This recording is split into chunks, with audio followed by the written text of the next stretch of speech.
આજનો વિડીયો થોડો અલગ છે. એટલે કે સામાન્ય રીતે જ્યારે પણ હું તમને મળું છું, જ્યારે પણ અમે કોઈ વિડીયો લઈને આવું છું, ત્યારે કાર વિશે ચર્ચા થાય છે. કાર કેવી છે, સારી ખરાબ, પાવર ટોક, આ બધું જ. પણ આજે હું મારા વિશે વાત કરવા જઈ રહ્યો છું. મારું નામ માનવ છે અને તમે TV9 નેટવર્ક જોઈ રહ્યા છો. જોકે હું તમને મારા વિશે કહું તો હું એક ઓટો જર્નલિસ્ટ છું. અમે આખા ભારતમાં પ્રવાસ કરીએ છીએ, અમે દરેક જગ્યાએ જઈએ છીએ, આપણે બહુ સારી હોટલ જોઈએ છીએ. પણ વાત એ જ છે કે જે શહેરમાં આપણે છીએ એ શહેરની હોટલ જ જોઈએ છીએ અને એરપોર્ટ જોઈએ છે. આ બે જ વસ્તુ જોઈએ છીએ. મને ઘણા સમયથી લાગતું હતું કે મારા માટે થોડો સમય કાઢવો જોઈએ અને જાતે જ કોઈ જગ્યાએ જઈને તેને એક્સપ્લોર કરવી જોઈએ. એટલે એનો અર્થ એ થયો કે હું ઘણી મુસાફરી કરું છું, પરંતુ હું કોઈ સ્થળનો અનુભવ નથી કરી શકતો. હું તેની શોધખોળ નથી કરી શકતો. તે જગ્યાએ હું ત્યાં જઈને તેના લોકોને મળી શકતું નથી.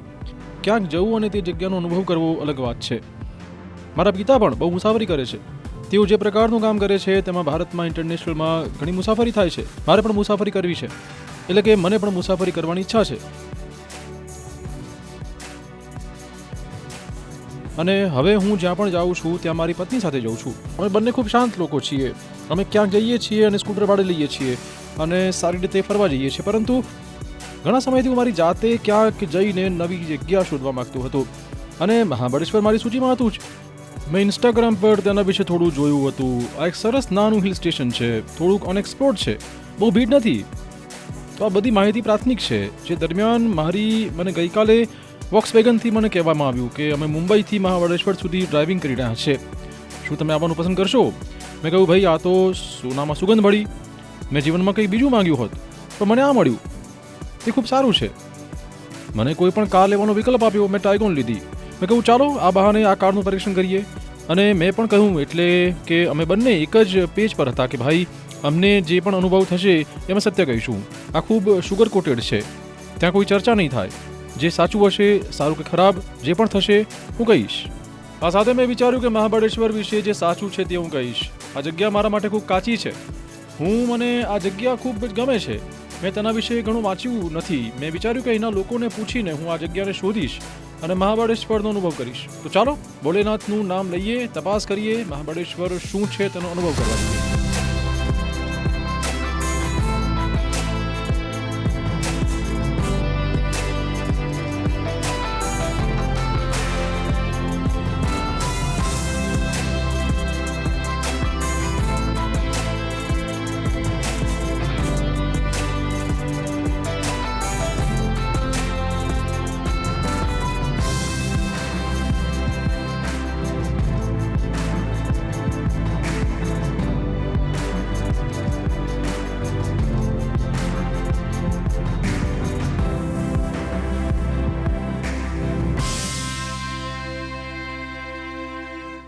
તમારો આભાર ભાઈ. નમસ્કાર ગાંધી સર, તમે કેમ છો? અમે સાંભળ્યું છે કે તમે અહીંના સૌથી જૂના માર્ગદર્શક છો. મહાબળેશ્વરનો ઇતિહાસ શું છે? મહાબળેશ્વરનો ઇતિહાસ એવો છે કે અહીં 1824માં બ્રિટિશ લોકોએ ડેવલપમેન્ટ કર્યું ત્યારે લગભગ 100 ચોરસ કિલોમીટરમાં આખું મહાબળેશ્વર આવેલું છે. ત્યારે પણ અંગ્રેજોએ માર્કેટ ડેવલપ કર્યું. આખું બજાર જુઓ, બધા ઘરો એક સરખા છે, એક હારમાં છે, દરેક બે ઘરની વચ્ચે ગલી છે, 5 ફૂટની. ખૂબ સુંદર આર્કિટેક્ચર તેમણે કર્યું હતું અને તેથી આને મહાબળેશ્વર માલકમપેટ કહેવામાં આવતું હતું. તે પહેલા મહાબળેશ્વર એ વિસ્તારનું નામ હતું, પરંતુ અહીંનું મંદિર 5000 વર્ષ જૂનું મંદિર છે. 5000 વર્ષ જૂનું મંદિર ત્યાં છે, એક જૂનું મંદિર, અને તેમાં જે છે તે શિવલિંગ ગુડ છે. તે શિવલિંગ છે, તેનું નામ મહાબળેશ્વર છે, તેથી ગામનું નામ મહાબળેશ્વર છે. ઠીક છે. અને આ પણ શિવલિંગની વાર્તા છે. આ શિવલિંગ ત્રિગુણિત છે. બ્રહ્મા, વિષ્ણુ, મહેશ છે, તે બહુ ત્રિગુણિત શિવલિંગ છે. હજુ તો તે શિવલિંગ રુદ્રાક્ષના આકારમાં છે. રુદ્રાક્ષની જેમ ઉપરનો ખરબચડો ભાગ, રુદ્રાક્ષનો ભાગ, અવશેષો દ્વારા તે શિવલિંગ પોતાની મેળે ઊભું થયું છે. તે સ્વાવલંબી છે. તે 5000 વર્ષ જૂનું છે અને ત્યાં કૃષ્ણબાઈનું મંદિર છે, તે જોવા જેવું છે. તે મંદિર 5000 વર્ષથી પણ વધુ જૂનું છે. એવું કહેવાય છે કે તેનું બાંધકામ હૈવરપંથી, એટલે કે દક્ષિણમાં મંદિર પથ્થર છે. પથ્થરની ટોચ તે વહેંચીને કરવામાં આવી છે અને તે પ્રથમ પથ્થરમાં સાંધા નાખીને કરવામાં આવી છે. આજે પણ જે તે જેમ છે તેમ છે, એટલે કે આટલા વર્ષો પછી પણ રચના પણ હજી એવી જ છે, કારણ કે અહીંયા પ્રબળતા પવન, પાણી, વરસાદના કારણે ક્યારેક પાણી આવે છે, થોડો વરસાદ પડી રહ્યો છે, પણ ક્ષણ એ જ છે. અને અહીંથી કેટલું દૂર હશે? અહીંથી 6 કિલોમીટર, બસ નજીકમાં છે.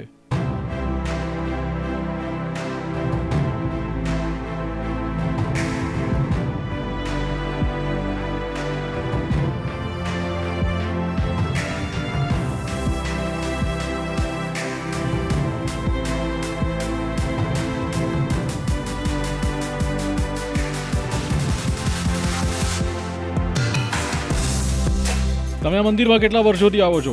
તમે આ કામ ક્યારથી કરો છો? 60 વર્ષથી. 60 વર્ષ? ત્વચા પરથી અત્યારે એવું લાગે છે 89 વર્ષ. તો તમે શું વાત કરો છો? શું તમને મંદિર વિશે તે સમયથી કઈ યાદ છે? અંગ્રેજો સત્તામાં હતા, અહીંયા આવતા હતા? અંગ્રેજો આવ્યા હતા. આ જંગલમાં અંગ્રેજોની છાવણી હતી. તો તમે આઝાદીની લડાઈમાં હતા? ના, તમે ત્યાં નહોતા. તમે ક્યારે ગાંધીજી સાથે લડ્યા નથી? ગાંધીજી અહીં આનંદન બંગલો છે, તેઓ ત્યાંથી આવતા હતા અને 15 દિવસ રોકાતા હતા. ગાંધીજી સાથે પ્રવાસ કર્યો હતો. તમારી સાથે વાતચીત થઈ હતી કે? અને નહેરુજી સાથે? નહેરુ સાથેનો પ્રતાપ કિલ્લો, તે સમયે ત્યાં શિવાજીની પ્રતિમા બનાવવામાં આવી હતી.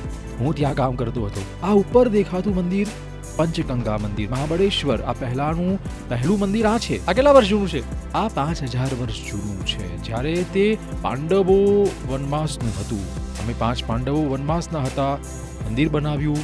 તે ખાલી પથ્થરથી બનેલું છે. શું આ કોઈ અલગ પથ્થર છે? ના, આ એક અલગ પથ્થર છે. તે એક છે, તે લોકો આ નદીને કૃષ્ણ કહે છે. તેનું કૃષ્ણ નદી મંદિર, કૃષ્ણ મંદિર. આ નદી કૃષ્ણ, હા, આ અહીંથી શરૂઆતનું સ્થાન છે. ઠીક છે. શું તમારા વિશે? આ ટેકનોલોજી વિશે વિચારો. શું તમને લાગે છે કે તે સમયે જે ટેકનોલોજી હતી તે એવું નહીં થાય? મને કહો સાહેબ, તમે લગભગ 90 વર્ષ પસાર કર્યા છે. આજકાલ તમે એ યુગના વાહનો અને આજના યુગના વાહનો જોયા છે. પહેલી વખત ઘોડાની ગાડીઓ હતી. ત્યાં કોઈ સારું એન્જિન નહોતું? હા, ત્યાં ઘોડાની ગાડીઓ પણ નહોતી. તો અંગ્રેજો વગેરે ગાડી લઈને આવ્યા છે? ના, ઘોડાની ગાડી નહીં, તે પણ ઘોડાની ગાડી. ઘોડાની ગાડી, ઘોડા ઉપર ઘોડાની ગાડી. સમયનો મોટો, જેમ ગાડીઓ ચારે બાજુ ફરે તેમ? ના, એવું કંઈ નહોતું. ખૂબ ખૂબ આભાર સદાશિવજી, તમને મળીને આનંદ થયો. ખૂબ સારું.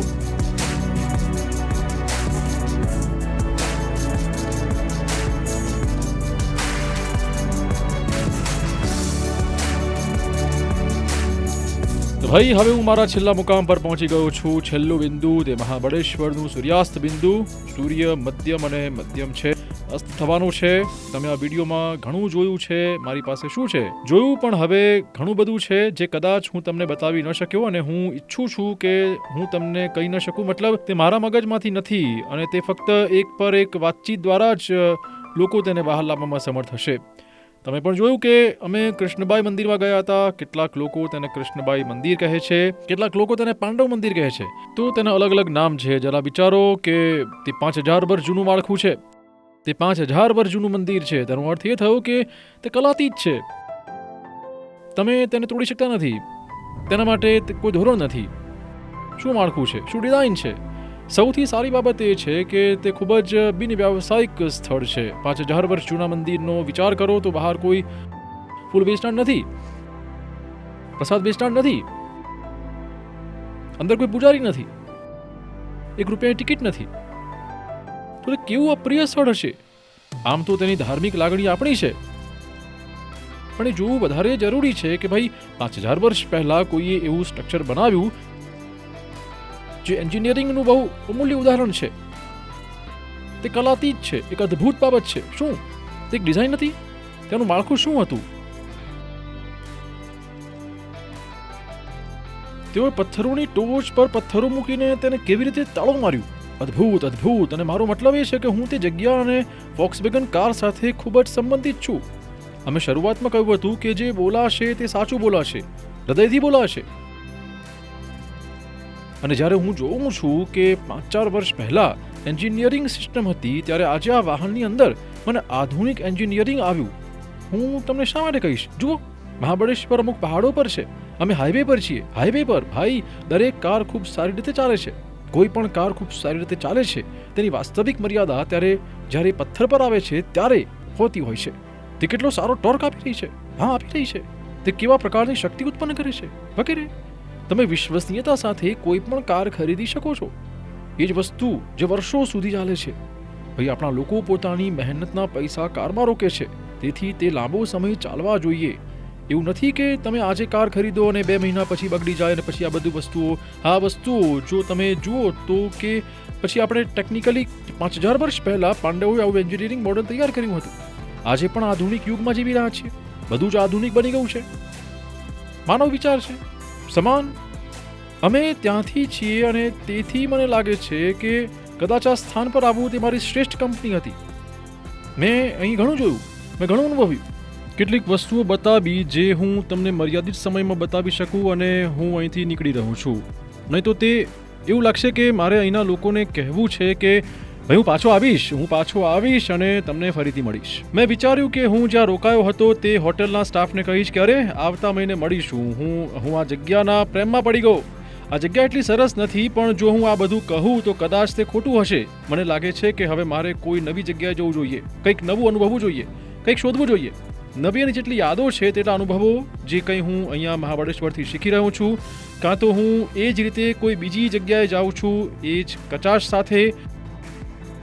હું ત્યાંથી ઘણું બધું લઈને આવું છું અને જો મને તક મળે, તમને પણ કહું છું, ત્યારે તો ચાલો અહીંથી અનુભવ થઈ ગયો. કંઈક નવું શોધો. જીવનમાં નવી વસ્તુ આવતી રહેવી જોઈએ.